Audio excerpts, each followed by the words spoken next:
that's an area that we could have improved on and we will continue to improve on. I think also is that if you're going to move into this, it's really difficult to move into anything without preparation. And so that means backing it up to like having these dialogues in, late winter, meaning like January, February, and starting to fill people's buckets with how great this is going to be and think about and anticipate the challenges. Time is never on our side in education. But I think if I was to say to others, please think about it early. Start those conversations and build that collaborative spirit, because otherwise, like we have a lot of change happening at one time. Hello, everyone, and welcome to the Brighter Together podcast. My name is Janet Courtney, and my special guest today is Dr. Anne Crylen. Anne is the Director of Student Services at Delton Kellogg in Delton, Michigan. And I got it. There you go. Anne, thank you for being here today. I'm so excited to share with you. Awesome. Tell us what's going on. Well, we just started school. So this is, we're just 3 weeks into school now. And this is a really exciting year because this is the year that we are introducing push-in services for our students in making sure that they have the least restrictive environment and the most opportunities to be with their peers and their classrooms. Awesome. That is awesome. So for those of you that are listening, it is September 16th, 2025. So our publications are about 8 weeks out. So you're probably going to be hearing this right around Thanksgiving, but you will be 3/4 of the way into this semester, which will be fantastic. So how is it going? What kinds of things are you doing to have that happen?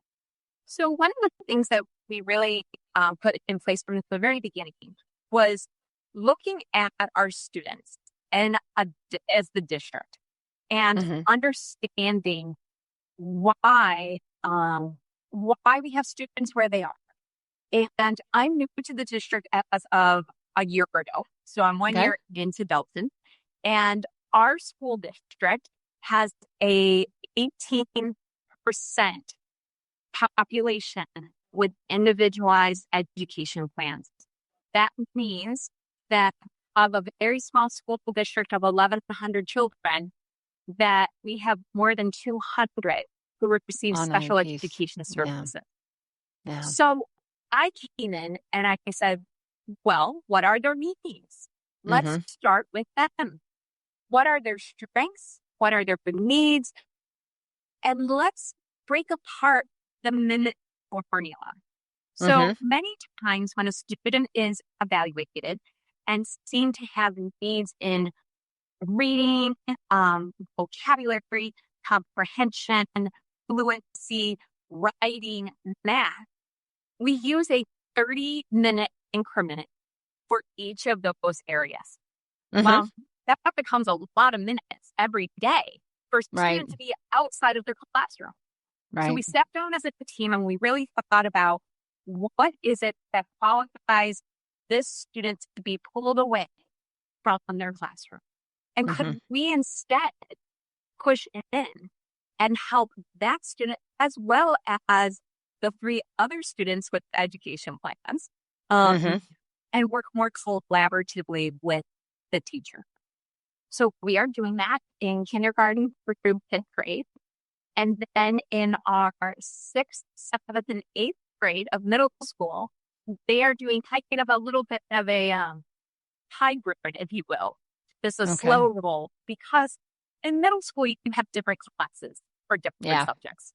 Yeah. So instead of removing a student from their math class for 40, 50 minutes a day, maybe we could have cushion 2 to 3 times a week and pull out for specific skill work as needed. So let's make things more flexible. But what's most important is let's make sure everybody is understanding our goal. And our goal is so that students feel that they belong, that they feel heard, and that they're receiving the support to get to independence. Because that's what's so important is that once a student receives special education services, we want to work so that they don't need that anymore. Yeah, the plan is to get them off of an IEP. Absolutely. Exactly. 1000%. I agree with you there. Yes. Yeah. So this is, again, first 3 weeks in, we have a lot of moving parts to this. And we also have some IEP meetings right off the bat. So one of our other plans here at the district is to start to look at our calendar. When is it best for a student to have their IEP looked at? So is it the first 3 weeks of school when we have not seen them? Or could we maybe push this back until May of the previous year so that we can get a fresh data to make a plan for when they return? So these are pieces that, again, put the student first, put the teachers who are currently involved with the student at the table, and to make sure that the parents see a continuum of support and are not isolated. Yeah. Yeah. How are the kids taking it? Like I can see the little ones not having, this is just me, my experience, and the little ones, they're like, okay, whatever, they don't really notice. But you've had kids that have been, the middle school kids, I wonder, because they've been used to being pulled out, and it's changed. And I don't care who you are, people don't like change. So how's it going with them? It's going really well, actually, because good. So our district, we have our elementary building is K4. Okay. And then our middle school is 5-8. So our fourth graders are our students from last year who are in fourth grade are the fifth graders receiving the push and support. So they're the ones that we know, I know the best since I sit in the elementary building. But also they have the same case manager working with them that they had in fourth grade. So that bridge is so important. And then the students at then 6th, 7th, and 8th are still getting their pullout for math and English as they need it. But they're now getting support in their writing class. So they're seeing that, I'm part of that writing class. I just don't do a couple things outside of it. I will also say that our students are building advocacy for themselves and agency. Good. Yeah. Because when they're in the class, then they can ask questions for clarity. Also, our special education teachers who are in the classroom might ask a question of the teacher in an effort to rephrase something, so it's modeling for the students as well. Oh, nice. Yeah, that's fantastic. That's really great. What about related services? Are you doing some push in with those as well? Related services in our district are all provided by our intermediate school district. And so what's really fantastic is that they're a team. And then we have our special education team. And we're really building our communities and then crossing them in an intentional way.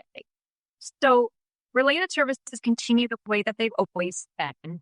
In some cases, most of the full out. For instance, our early childhood special education room, they pushed in. Our speech language pathology pushes it. Because those little ones, they don't know how to leave their environment. But in other cases, the speech language pathologist might just pull the child into the hallway and work for them a little bit and right back in. So we're not doing so much of a push in for those services. But I will say social work, there's practices in place so that they can go into the classroom and do their work. What if every student could work with a therapist who brings not just credentials, but years of experience and wisdom to the table? At Lighthouse Therapy, most of our therapists have over 16 years of real-world experience. We don't just fill seats. Instead, we find therapists who've seen it all and know how to help. And every new therapist is paired with a mentor to help them guide them every step of the way. Whether through virtual, hybrid, or in-person delivery, your students are getting services that's thoughtful, experienced, and genuinely human. Visit lighthouse-therapy.com/brighter together to to learn more. Okay. So what about the teachers? How are your teachers doing with the switch? As you said earlier, change is hard. Yep. And our district has taken on a lot of change this year, needed change. But at times when you have changes in, we're doing Capturing Kids' Hearts, which is a great program to build that sense of, to build up those relationships with students. Right. We're also doing a different assessment. So that's kind of something new to learn. So when all of a sudden there's a person in your room that you didn't have last year, Right. it is a little bit unsettling. Yeah. And yet it's everybody has been so incredible in just taking a big breath and saying, wow, I have someone else in my room. How can we work together? Because we're doing what's best for kids. I will say across the board, Delton is such a strong community that cares and invests for their families, that they know that we are moving in the positive direction. And things are a little bumpy in the beginning, but of course. That's how we go. We've heard really great things from parents who are happy that their children are in their classrooms with their teachers more. And our teachers are really starting to rethink, oh, this is how I can structure the lesson because I have somebody else in the room. Yeah. And it's a help. It's an extra brain, an extra mind, an extra creative thinking. It's an extra set of hands. It's a lot of things. And if you can embrace that as a teacher, and work together, I love that for your team. And honestly, the kids, it's not just the special education kids that are on IEPs that win. It's everybody. All of the other kids win too. Well, so absolutely. Yeah. I mean, I think sometimes need that refresher on differentiation, and that we have to understand that differentiation is not necessarily an academic need, but also a social emotional need. How to read the room. Sometimes a teacher with a large classroom is trying to stay on top of everything. You have another pair of eyes and can see, that student needs a little help, or needs a little supportive pop. Yeah, or redirection. Or redirection. Yes, there's always that redirection. Absolutely. And that's the other thing too, is that collaboration in a planning. So that we are now starting to move towards an integrative approach instead of just, I'll send them out for this. And I love too, the thing that happens that I see as well is the learning happens at the moment. Whereas if you're trying to support what the gen ed teacher is doing, because I'm an SLP and I've done this for years and years and years, and yet you're not doing it at the same time and getting the child to make the connection between what your teacher is doing and what your therapist is doing, or what your SAI teacher or your SPED teacher is doing, or whatever word you want to use there in specialized academic instruction or whatever. That connection is harder. It's harder for them to make those connections, for sure. And that's the other thing too, is that everybody, not only the connections, but that we all can move forward at the same pace. And we're not waiting on that communication delay that often happens to learn what happened. Right. So where are you in that classroom versus we're in the moment? Yeah. Teacher sees it, special educator sees it, other kids see it. It's exciting. And they want to help too. Gen ed kids, they just are. I mean, some of them can be cruel. We know that. That's the reality of just kids. People can be cruel. Period.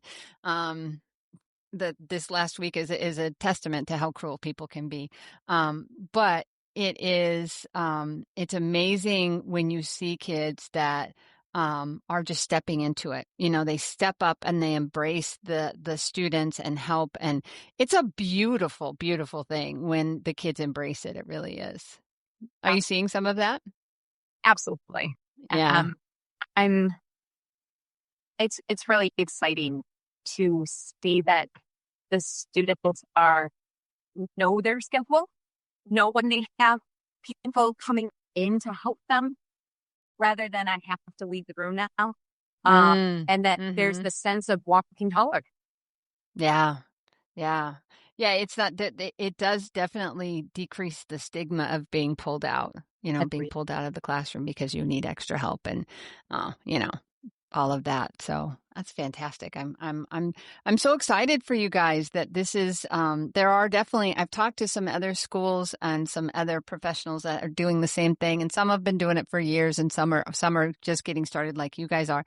What would you say if I was somebody who's contemplating doing this, where do I start? I think it begins with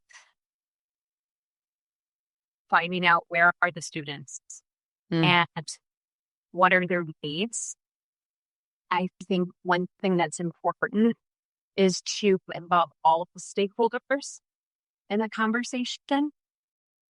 That's an area that we could have improved on and we will continue to improve on. Um, I think also is that if you're going to move into this, it's really difficult to move into anything without preparation. And so that means backing it up to like having these dialogues in, you know, late winter, meaning like mm-hmm, January, February, and starting to fill people's buckets with how great this is going to be and think about and anticipate the challenges. Time is never on our side in mm-hmm. education. But I think if I was to say to others, please think about it early and start Yeah. those conversations and build that collaborative spirit. Because otherwise, like we have a lot of change happening at one time. Uh-huh. But I'll tell you, I just heard something from me that tells me that you guys are going to be successful because you recognized mistakes that you made, and you are like, we could have done it better. We could have done. And when you see that, when you can analyze what you're doing and see that well, we could have done that better and we're doing this right, but that's so powerful. And it really is that you guys recognize that, we could have done that better. So the next time we're gonna head that off at the pass and we're gonna make it better for the kids, because I see that the point of all of this is making education better for all of the kids. And I love that. Love that so Thank much. you so much. I just feel that reflection is so important. And we have a challenge making time for it, but we're in the team and we build it into our practice because Mm-hmm. you can reflect, but unless we act on it, Yeah. you know, Yeah. it's only half hard. Yeah, exactly. Exactly. I have it's James 1:19 which is be quick to listen, slow to speak, and slow to become angry. And it's one of I'm a talker, and it's a little Post-it note that I've had. It was originally on my mirror, and then as we've cleaned and stuff, it's kind of moved down, but it's still there because it's like I'm just constantly trying to improve. I think being a podcast host is helping a little bit too, because I am the listener in the room, so to speak. But it's just so important to be reflective, like you said, and that's what that verse is all about, is just being listening to others and promoting, and there are some people that are just great listeners, and I wish I was more like that. Slowly. I Right. always say slowly. It was the term. I know it in a couple of other languages because I've lived around the world. But I always tell people, moso, slowly. If you cannot win the race by just sprinting the whole yard. So we have to pause and we have to listen. And for me, I will say that one of the best things about listening is I handwrite. While I'm really dedicated to listening to something, I'll take some notes because I know for my brain, I need to have that kind of physical movement to retain the information. Otherwise, you can space out and you don't want. Yeah, you and unintentionally, you're not even trying to do it intentionally, and all of a sudden it's like, oh gosh, what were we just talking about? It's just like, I don't do it on the podcast mostly. I have to say, I think one time in 120 podcasts, I lost the thread, which I'm pretty proud of. That I can say that it was one in 120. That's pretty good. But but still, it's important that you recognize your mistakes and you move forward and you learn from them and you go, yeah. And I when I was in grad school, or actually I think it may have even been undergrad, I used to take my notes and I would type them. I'd take my notes from class and type them because it gave me a second time to like get, same thing, same kind of thing, that manual action Yep. of doing it and reading it again and typing it. So yeah. Plus it made my notes clearer because it wasn't just trying to scribble it out, because we didn't have the note takers that they have today 30 years ago, right? Wow. I don't know if Yeah. you knew that I had an injury and I lost my hearing in 1 year. And so I was at university in my DOP program, actually. And I had a head injury and I needed a note taker. But because I was deaf in 1 ear, I qualified for a real-time captioner. And that was amazing to sit there with their court reporter machine and literally write the entire dialogue of that class and email it to me. I said, wow, I think everybody should do that. But you know what? No Now we have kidding. AI and you can have True. that done. But Yeah. I think that note taking, the experience of it, they were, going back to it to make sure that you understood what was said. Is fantastic. But this day and age, yeah, I'm with you. You know, back in my day of the undergrad, we didn't have laptops. They were right there. So we did No, it was have a spiral notebook and a pen, and that was it's that it. for great Yeah. times. Oh, yeah. Right. Yeah. It's so true. It's so true. But I mean, and that's what we do as educators is we have got to, and I know you guys are, adapt to how kids are learning and what's available to them, and all of that. Okay. One last question. And Sure. if you've listened to my podcast, you know the question. If you haven't, I'm going to ask it anyway. If you could, and you can't say money because everybody needs more money. Every school district I know needs more money. If you could miraculously, and I say miraculously because I'm a Christian, I believe in a God that can change things, but miraculously you can say wave a magic wand, whatever works for you. But if you could miraculously fix one thing, just one thing in your sphere of education and what you do, what would that one thing be? And you didn't have to think about it ever again. What would that one thing be? The first thing that comes to mind every time is acceptance and awareness. And I say that for two reasons. My academic work has been focused on the voice of families experiencing the journey of disability. And it's really hard to accept and be aware. And at the same time, be vocal so that others are being acknowledging you and your experiences. So I think that it really comes down to acknowledgement and awareness, because we can move mountains with that. Absolutely. Absolutely. Okay. So where do people go if they want to learn more about Delton Kellogg or you, Anne? Oh, that's so sweet. Oh, we do have a website. Our website is bkschools.org. And on our website, you'll see some amazing things that our kids are doing. And we also, if you want to learn a little bit more about me, well, I used to have a website. It's gone down a little bit, but I would say the best place is to reach out to me through Delton's email. Yeah. My email is my name, Anne, ANNE, period, CRYLEN, at dkschools.org. I believe that we are in this together. Yeah. And whatever hat I'm wearing, whether it be assistant superintendent, director of student services, professor at DePaul University, sister of others, I'm always here to help, and I'd love to hear from you.